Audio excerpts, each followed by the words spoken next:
Salut tout le monde, comment ça va? Alors, le buggy Acme Attacker prépa ta pouf, qu'est-ce que ça donne? Eh bien, comment dire que c'est juste génial. Alors, petite caractéristique technique. Voilà. Enfin, à peine 3 kilos. J'ai pesé avec la carrosserie comme ça, et la batterie 3S la plus longue que j'avais. On arrive à 2 kilos 9, non, 3 kilos 100. Sur un carreau, on est à moins de 3 kilos avec une batterie légère, on est encore moins. Il manque plus qu'un aileron. Mais tout ça pour vous dire que à la base, ce buggy là, qui comme on peut le voir, regardez, quand on regarde au niveau des noix, on va voir là, ou même au niveau de la taille de tout, c'est du 1/10 rallongé, mais vachement bien rallongé quand même. Parce que quand on regarde par exemple au niveau des noix, on pourrait croire que les noix, les bords, ils sont tranchants et fins, le bord des noix. Or, non. J'ai comparé avec une noix de huitième normale. Limite, il n'y a que la boule en fait qui est plus petite. Le, le pin, il est autant en contact sur ces noix-là que sur les noix 1 huitième. Sur les noix là-bas. Donc pour vous dire que niveau usure, à part si le matériau est de mauvaise qualité, il n'y aura pas beaucoup d'usure. Hein. Parce que contrairement au Vitech, les bords ne sont pas tranchants le bord des noix. On a, je pense, un bon 2 mm facile. Et encore, peut-être plus que 2 mm, ouais. On a quand même une bonne épaisseur au niveau de la noix, même si elle est petite. Et les, les petits axes ils sont en 2,5 ou 3.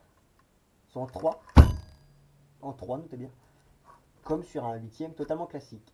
Donc pour l'instant, voilà. Donc au niveau des différentiels aussi, les noix elles sont détachables en fait, c'est simplement des axes qui traversent, qui sont fixés à l'intérieur au niveau des planétaires et à l'extérieur au niveau de la noix. En gros, c'est un axe percé de deux trous. Non, un axe percé, un trou là et d'un méplat ici. Ce qui fait que simplement, on a sorti en 5 mm. Exactement comme sur un huitième. Ah non, sorti pas en 5, en 5,5. Et il se trouve que Arma, S-Work et d'autres marques font des sorties de diff et des noix avec des axes en 5,5. Il y en a d'autres qui font en 6, Obao et Thunder Tiger par exemple. C'est celle que j'ai eu en main, donc c'est celle que je peux dire. Donc, au niveau des différentiels aussi, on a des dents vachement grosses, même des dents même plus grosses que celles du Obao. Ouais, au niveau du différentiel, on a. Seul inconvénient, c'est que c'est des couronnes en alu. Donc, niveau usure, je sais pas ce que ça va donner. Quoique, si on reprend la base de l'usure, c'est quand un matériau plus dur entre en friction avec un matériau plus souple. L'acier par exemple, dureté 4, l'acier non traité. Acier contre acier, ça ne s'use pas beaucoup. Vu qu'ils ont chacun une dureté égale, ils s'usent également l'un et l'autre.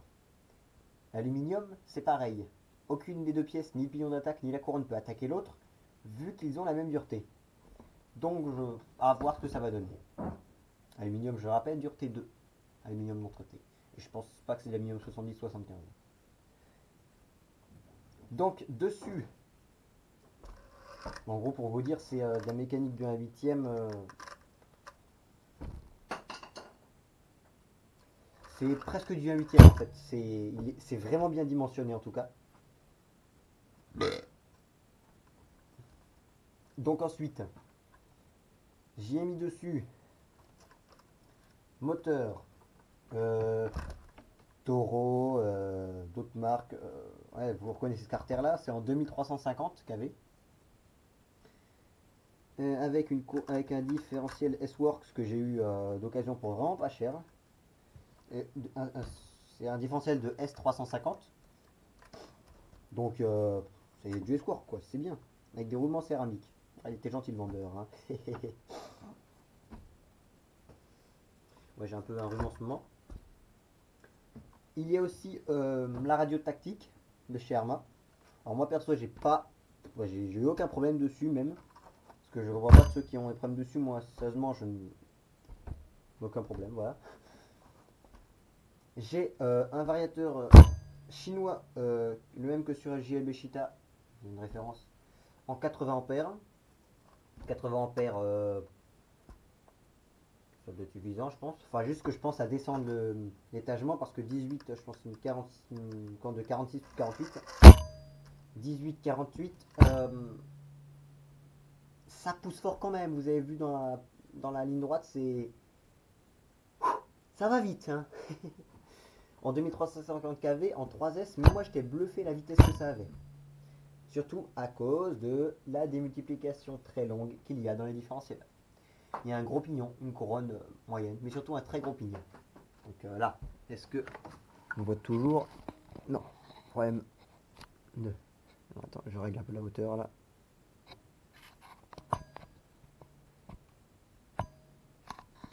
Voilà. Vous avez dû voir un peu tout bizarre vu que la caméra s'était baissée, mais bon, voilà, on est de retour. Oui, la grande démultiplication à l'intérieur du différentiel fait que bah, ça tire fort en fait.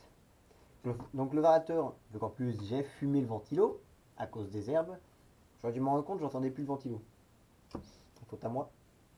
Le variateur, j'ai fumé le ventilo, était vachement chaud quand même, après 10 minutes, enfin vraiment 5 minutes, voilà. Et ça c'est pas vraiment génial vu que quand c'est chaud, c'est que ça encaisse pas beaucoup. Donc il faudra que je vois descendre le pignon et mettre un ventilo qui marche, voir s'il encaisse encore. Mais 80 ampères, ça devrait être largement suffisant, il n'est qu'en 3S. Donc voilà. Un servo Turnigy, alors c'est un quoi? Regardez, c'est un Waternigy TG 725MG. Voilà. Franchement, c'est un bon cerveau. Il tourne aussi en même temps sur mon Oba Hyper 9, qui en ce moment attend une nouvelle transmission, mais vu que j'ai pas de thune, je peux pas en acheter. Pauvre de moi. Pauvre patapou. Donc, ouais. J'y ai mis un cerveau, ouais, comme ça. Le tout câblé REC3 parce que ça encaisse largement assez. Donc, voilà. Et je vais me rendre compte qu'il me manque une vis à un moment. Vous inquiétez pas, je vais la remettre. Dedans, dans les amortisseurs, j'ai de la 400 CST. 400 CST que j'ai évidemment, j'ai dû modifier les, comment dire, attendez. J'ai mis de la 400 CST, mais j'ai dû modifier les pistons parce que simplement, vu que de base, ces amortisseurs prévus pour vu que c'est des amortisseurs de Obao hyper ST, ouais. Ils sont à la base prévus pour une machine plus lourde. J'ai utilisé sur mon Karoq en 400 et c'était juste génial. Sauf que en 400 avec une machine comme ça, aussi légère, en 3 kg, et bien, comment dire que c'était une brique en 400 CST avec des pistons non modifiés. Donc j'ai percé un trou de chaque piston avec un forêt de 2 mm. Ouais, je mettrai de l'optique plus tard. Donc j'ai percé un trou en 2 mm dans chaque piston. Et là franchement, regardez. Allez, je vais mettre une batterie juste pour vous montrer. Allez, la petite Flouréon. Qui d'ailleurs fait un super boulot. Regardez. Sauf que pendant les sauts, vous avez vu la vidéo, il arrivait comme ça et il rebondissait du cul. Parce que le cul est vachement léger. Oui, j'ai fait une architecture bizarre. Vous voyez ici, nous avons le moteur qui est très en avant. Par exemple, comme sur la dernière Arma, la Arma Infraction et Limites, ou comme sur le Serpent 811, ouais, comme sur le Serpent 811, et d'autres machines, mais j'ai pas tous les noms en tête. J'ai mis toutes les masses en avant, c'est-à-dire moteur là, batterie là, et vu que le moteur est lourd, je ne pouvais pas mettre le variateur aussi ici. Donc j'ai mis le variateur ici. Ça fait un petit déséquilibre, mais ça c'est mineur. Le moteur ici, oui certes. Or, il me fallait que le cerveau puisse réactionner ça. Donc ce que j'ai fait, allez, je vais vous enlever la batterie. On va un peu enlever les câbles pour vous montrer tout ça.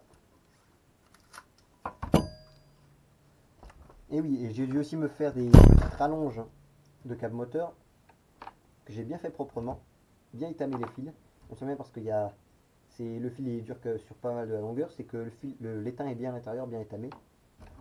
Parce qu'en fait, si vous regardez bien, la base, c'est un peu court.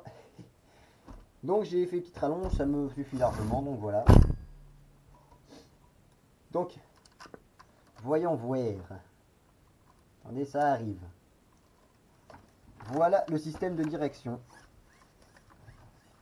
Nous avons ici le cerveau qui est positionné juste là. Un L qui fait renvoi de direction pour mettre pour renvoyer la direction. Simplement vers la biellette. Non. Vers le sauve-cerveau. Sauf que, regardez bien, le sauve-cerveau, il est à la base bas. Parce que le cerveau est censé être à la bonne hauteur. Donc s'il est plutôt bas ici. Je ne sais pas si vous allez bien voir, il est plutôt bas, donc en fait j'ai dû mettre, pour que ça puisse passer au-dessus de la batterie, qui d'ailleurs est très fine, j'ai dû mettre une longue vis avec des entretoises. Or, il se trouve qu'avec des entretoises, ça flexait beaucoup, vu que ça fait un effet de levier, et donc ça, voilà. Donc ce que j'ai fait, j'ai fabriqué une sorte de cale en alu, reprenant la forme du bras de sauve-cerveau, que j'ai fixé ici entre les entretoises, et que j'ai aussi mis sur le pivot de direction. Donc évidemment, ça, vu qu'évidemment ce n'est pas parfait, il y a un peu de marge. Le flex, il y en a encore, mais il est vraiment limité, ce qui fait que j'ai une direction bien plus précise. Et ça, c'est acceptable. Au niveau de cette pièce-là, c'est la seule pièce en aluminium 70-75 du tout le véhicule. Oui, oui. Tout le véhicule, c'est la seule pièce en alu respectable. Et c'est tout d'alu 2017 ou 2020. L'alu non traité, d'accord. Mais j'avais pas mieux pour l'instant. Et c'est facile à usiner, donc voilà. Je l'ai monté sur un roulement à billes, tout petit roulement, le seul que j'avais avec une sortie en 3 mm, avec un intérieur 3 mm. Le tout fixé à travers une vis sur une petite cale en nylon qui est accrochée ici. Donc ça me fait une architecture de direction juste totalement unique. Parce que franchement, j'ai bien recherché. J'ai vu aucun RTR qui avait cette direction-là. Je suis un précurseur en la matière. Patapouf ingénieur, ne l'oubliez pas. Donc, ensuite, au niveau des supports de carrosserie. Parlons d'abord de la carrosserie. Cette carrosserie, je l'ai moulée sur une carrosserie de Hobo hyper neuf. Parce que c'est la seule que j'avais de buggy pas encore peinte. Sauf que je n'ai pas assez de carbone. Donc à cet endroit où j'ai fait qu'une seule couche, je n'ai pas de pompe à vide. J'ai seulement un petit peu de carbone et résine époxy grâce à Polyester Chopin que je remercie d'ailleurs. N'oubliez pas d'aller consulter leur site. Oh, Patapouf, il fait des placements de produits. Oh là là, Patapouf vend son cul. Oh là là. Non, ne vous inquiétez pas. J'accepte le partenariat que avec ce qui m'intéresse. Et là, ça m'intéresse. Vous avez vu, j'en ai eu besoin. J'en ai eu besoin pour mon moteur, mais ça, c'est une autre histoire. Donc, j'ai pas de pompe à vide. Donc, ça fait que là, il y a des bulles d'air. Là, là, là, là, là, un peu partout dans les recoins qui sont pas très plats. Mais de manière générale, le look est juste pas top quoi. Vous avez vu dans la vidéo, ça se voit quasiment pas que c'est pas bien fait. Enfin, si, c'est un peu bien fait, mais ça se voit quasiment pas que c'est qu'il y a des problèmes. Parce que carbone, ça reste du carbone quoi. Hein. Donc voilà. Peut-être que je vous pas au montage. Le support d'aileron arrière. C'est un support d'aileron de Hobo hyper neuf. C'est le support option. Je l'ai reçu en même temps que le Hobo normal.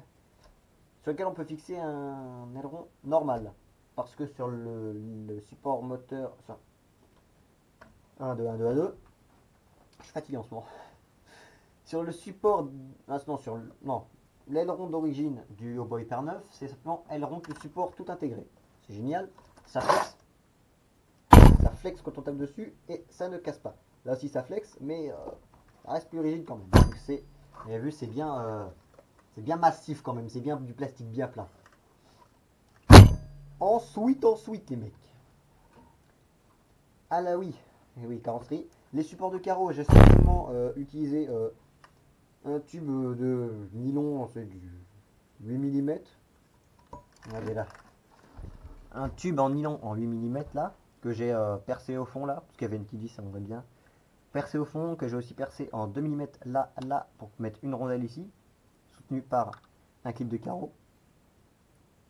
Donc j'ai percé un trou à la verticale et deux trous à l'horizontale, et un trou au-dessus pour mettre un clip de carreaux et tenir la carrosserie. Et ça se met juste parfaitement. Le perfect fitment. Donc là, je suis franchement content. À l'arrière, ce que j'ai fait une petite pliure en chauffant un peu. Et puis, qu'est-ce que j'ai fait d'autre? J'ai fixé là, avec une vis, et là, en mettant un boulon au fond. Enfin, un écrou à la fin, un écrou au bout. Puis j'ai percé un trou en travers, j'ai mis une vis et j'ai fixé un support de carrosserie de haut bas encore, qui me restait un morceau de support de carrosserie. Donc pour les supports de carreaux, c'est tout. Ah oui, contrairement à certains 1/10, qui quand ils sont rallongés gardent des plastiques de 1/10 ou des plastiques de mauvaise qualité, très durs et très cassants. Je vous dis par exemple, c'était lequel celui qui est déjà vu, celui qui s'est cassé en fonçant dans ma jambe. Ouais, bref, quand les bugs 1/10 souvent rallongés, ils ont des plastiques souvent très durs et donc très cassants. Or celui-ci, il a des plastiques vraiment, vraiment juste trop top en fait. Ils sont pas trop souples, pas trop durs, ils encaissent les chocs. Voilà, on a essayé pas très représentatif là. Mais bon, pour vous dire que ça encaisse en tout cas, c'est franchement, moi j'adore. Donc pour au niveau des plastiques, c'est bien. Voilà. Ah oui, et aussi au niveau des amortisseurs, mis à part les problèmes d'huile, les ressorts à la base, qui sont à la base dessus, ce sont ceux-ci. Or, ils sont vachement durs. À l'avant, vu que toutes les masses étaient vers l'avant, tiens, vous voyez, je mets la batterie, on va naviguer à mi-hauteur. Regardez, voilà. Là, on est bien, on a encore des vêtements libres. On est bien au milieu là. Regardez, je sais pas si je suis encore dans l'angle. On est bien, on navigue bien. Alors, est-ce que je suis dans l'angle? Je sais pas. On va checker si c'est bien serré. Ouais. Oui, vous m'en direz une nouvelle du nouvel angle de caméra. Il y en a certains qui l'ont réclamé parce qu'ils ne voyaient pas tout. Donc voilà. Comment dire ensuite? Ah oui, à l'avant, ça marchait bien vu que le poids est à l'avant. Sauf qu'à l'arrière, et ben ces ressorts-là, pour vous dire, la voiture était comme ça. Là, je rebaisse, vous voyez, ça descend un peu. Je vais encore remonter. Je suis bien niveau hauteur. Sauf que avant j'étais comme ça. Et niveau conduite, comme ça, c'est pas jojo, hein, comme on dit. Donc là, je suis à mi-hauteur. Les triangles sont à l'horizontaux. Donc j'ai une sensation de conduite juste parfaite. Regardez ce que je vois pour mettre de l'huile plus dure. Parce qu'en saut, bah, pouing, ça saute. Et j'ai pas besoin d'aucune cale. Là, pour vous dire, je suis limite, je ne peux pas mettre de cale. Si je mets des cales, ça fait. On va dire, si je mets des cales, je suis tout en haut. Et là, c'est pas cool. Ensuite, qu'est-ce que j'ai d'autre à dire? Ah oui, il est super silencieux, je trouve. Je pense que c'est surtout grâce au qu'on en a lu. Mais il est vraiment une crème à rouler. Au niveau des adhésifs, au niveau des setups d'huile, je suis en 20 000, 30 000 graisse. Là, vous voyez. Et en avant, 30 000. Donc, enfin, non, 20 000 à l'avant, 30 000 au centre. Vous voyez. Et quand même, je trouve que c'est souple. En même temps, sur mon buggy, je suis en 500 000 sur le bas-haut. Donc, voilà. Ah oui, vous demandez peut-être, mais enfin pas ta pouf, c'est quoi toutes ces pièces en alu? Eh bien, ceux qui ont vu sur Facebook, ils connaissent déjà la réponse. C'est moi qui ai tout fait.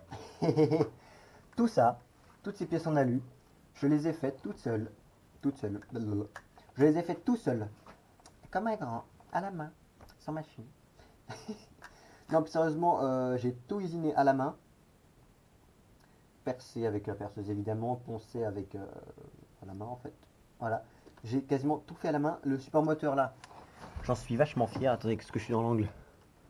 Ouais, le support moteur là, on voit. J'en suis vachement fier. Vous voyez, c'est usiné mais genre super propre. Donc ça, franchement, je suis... oh, c'est magique, c'est beau. J'en suis vraiment fier pour un support moteur et il est franchement top. Il fait super bien son boulot. Donc, que demander de plus? Le peuple a demandé un buggy, le peuple a un buggy. Voilà, vous en êtes content, non? Alors, oui, j'ai tout fait à la main. Au niveau des toits de suspension avant, vous voyez, les supports d'amortisseur, ils sont fixés très haut. Enfin, les amortisseurs sont fixés très haut. Ce fait qu'ils sont très exposés. À la base, j'ai fait des petits protections comme ça, un tube coupé et plié, sauf que arraché premier retournement. Bien. Donc, il faudra que j'en refasse pour trouver un autre moyen. Ouais. Et pour éviter que la tourelle se plie, vu que c'est très fin et que c'est... Hein, j'y ai mis des petits renforts en alu qui permettent que quand ça tape, ça encaisse. J'ai fait quelques retournements, j'ai pas encore eu de problème. En même temps, quelques retournements, c'est pas très représentatif sur la vie d'un buggy. Mais au moins, ça n'a pas cassé. Pas comme certains. Bon, je ne citerai pas qui prennent des 1/10 qui les rallongent.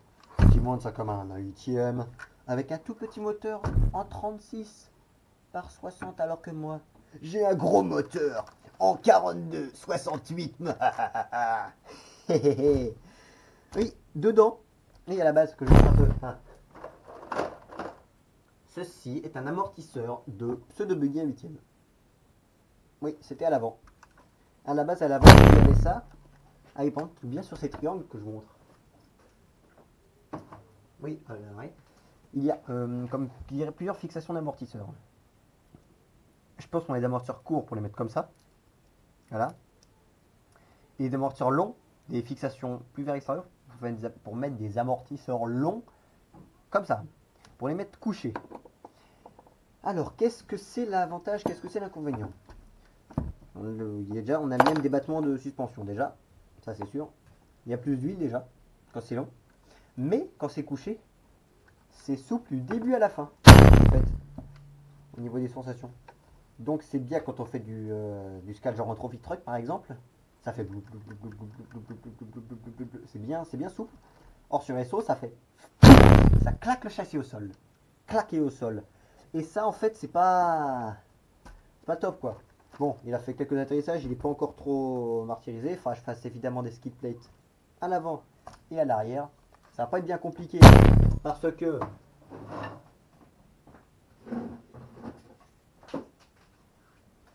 sur le Hobo hyper neuf, j'ai fait un gros skid plate en inox à l'avant. Avec ça, il risque pas d'être mort. Hein. Oui, là, tu as une nouvelle transmission. Ça fait faute d'argent, ça fait comme qui dirait 3 mois qu'il n'a pas roulé. Il s'est bien chié dans le garage, celui-là, la pauvre bébête. Hein. Donc un gros skid plate en inox, je pense que je vais pas le faire en inox vu que je dois faire attention au poids sur celui-là. Donc voilà, ça c'est clair. Mais je pense que je vais faire des skid plates en alu, ça me suffira largement. Donc sur là-dessus, moi au moins, sur mon buggy 1/10 rallongé, j'ai une mécanique quasiment de 1/8 au niveau des diffs. Au centre, j'ai un vrai différentiel de 1/8. Aux amortisseurs, j'ai des vrais amortisseurs de 1/8. Et j'ai des vrais roues de 1/8, un vrai moteur de 1/8. Pas comme le BB8 SL. Oui, moi, je fais du bon matos. Hein. Bon matos, made in Patapouf. La pré-Patapouf, pré-PRP1, vu que j'ai pas de nom. Pour l'instant, ça va être le début d'une série pré-Patapouf. Donc, oui, voilà. Ensuite, ah oui, les modifs que je devrais faire dessus pour l'instant.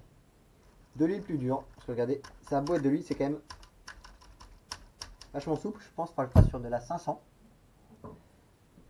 Comme ça, j'aurai plusieurs huiles, mais faudrait que je vois si l'huile moteur, parce que j'ai de l'huile moteur, ou l'huile d'olive, hein. L'huile d'olive, ça marche aussi. Enfin, je vois si l'huile moteur, c'est pas plus épais que l'huile 400. Parce que franchement, ça pourrait m'arranger. Comme ça, j'aurais pas besoin d'acheter de l'huile, et puis voilà. J'ai aussi à mettre un aileron à l'arrière, à mettre un autre ventilo. Faudra que je vois pour me faire imprimer en 3D par un copain un support de ventilo, d'un support de Vario parce qu'il s'était décollé. Double face, ça ne tient pas, c'est officiel. Donc, j'aime bien. Pour vous dire, quand j'ai fini ce châssis, j'en étais presque ému en fait. Parce que il est beau. Il est beau, juste. Sans être prétentieux, j'en étais vraiment fier d'avoir réussi ce châssis là. Donc, voilà. Ah oui, et à l'arrière, vous voyez là le. Regardez. Au niveau du cardan arrière, c'est en fait un cardan arrière mélange entre une noix CVD Thunder Tiger, un cardan Obao, et puis sur une sortie de différentiel en 5 mm. Un pignon d'attaque qui a un axe. Non, si, un 5 mm. Comme ça, je peux fixer la noix de Thunder Tiger qui a une sortie en 5 mm. Oui, monsieur. Comme ça, j'ai pu mettre un vrai cardan à 8ème arrière. Un vrai cardan à 8ème CVD qui va encaisser toute la puissance comme il faut. Et oui. Donc, voilà. Et puis aussi, regardez-moi ce support de cerveau. Je veux dire, ce super de cerveau. Il est trop gros, limite. Il est juste gigantesque par rapport à un support cerveau 1 8ème normal. Oui, j'ai fait peut-être un peu trop pour une fois. Ou plutôt encore une fois. On verra bien à l'utilisation. Hein. Ensuite. Ah oui, j'ai tout passé sur roulement à billes. À la base, ce sont attendez. Ce sont des bagues en bronze. Donc, merci la chauffe, merci l'usure et merci les pertes de performance. Parce que ce buggy là, attendez, est destiné à tourner sur le circuit du SEM, SEM, Sermez Électromodélisme, que vous avez vu dans une précédente vidéo, où franchement je me suis éclaté. Prochaine fois que j'y roule, ça sera avec lui. J'espère qu'il sera redoutable sur circuit. Peut-être mettre un petit pignon, mais en tout cas, pour l'instant, il est juste top. C'est top moumoute. Donc, ce projet est fini à 99%. J'en suis juste hyper fier. Attendez, j'en ai juste un truc. Ouais, bref. Ce projet, j'en suis juste hyper fier. C'est une réalisation quasi finie qui m'a pris plus ou moins 2 semaines à être construite, de A à Z. Enfin, toute la partie centrale. À la base, j'avais un châssis à poil. Je l'adore, juste j'en suis définitivement fan. Ah oui, ce bac à batterie suicidaire. Enfin que je fasse une protection au centre. Parce qu'en fait, vu qu'en fait il y a la batterie ne tient que sur 2 points, cette batterie là, que j'ai fini par mettre à plat avec un truc lourd par dessus pour qu'elle se mette petit à petit droite, cette batterie là était devenue une banane. Un gros sourire d'Arlequin. Parce qu'il n'y avait rien ensemble pour la supporter. Donc, gros atterrissage. Comme ça, et ben voilà. J'ai fait tourner un truc. Oui, non. Et ben voilà, la batterie est une banane. Et désolé, là je suis fatigué et j'ai un rhume.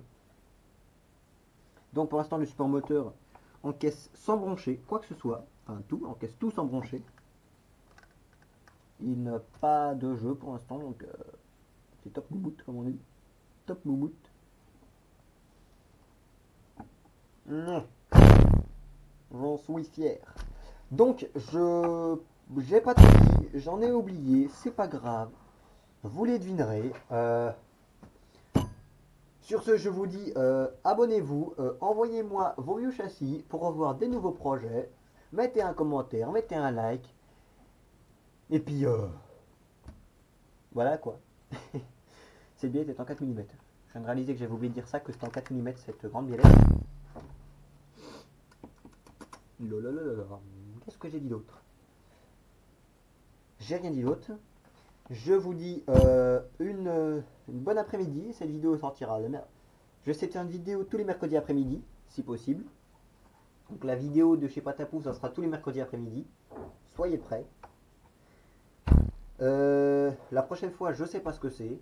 Je tourne les vidéos limite très peu avant. Et si vous voulez, on est mercredi combien? Mercredi 16. Cette vidéo sortira mercredi 22. Je sais plus. Non. Mercredi 23, ouais. Faut que je me rende compte. Cette vidéo sortira mercredi 23. Dites-moi en commentaire si je me suis trompé. De toute façon, je verrai bien. Hein. Donc, je sais pas ce que vous verrez dans une semaine. Mais cette semaine-là, ou la semaine dernière, ou bref, je m'embrouille. Je vous dis salut à tous. Ciao.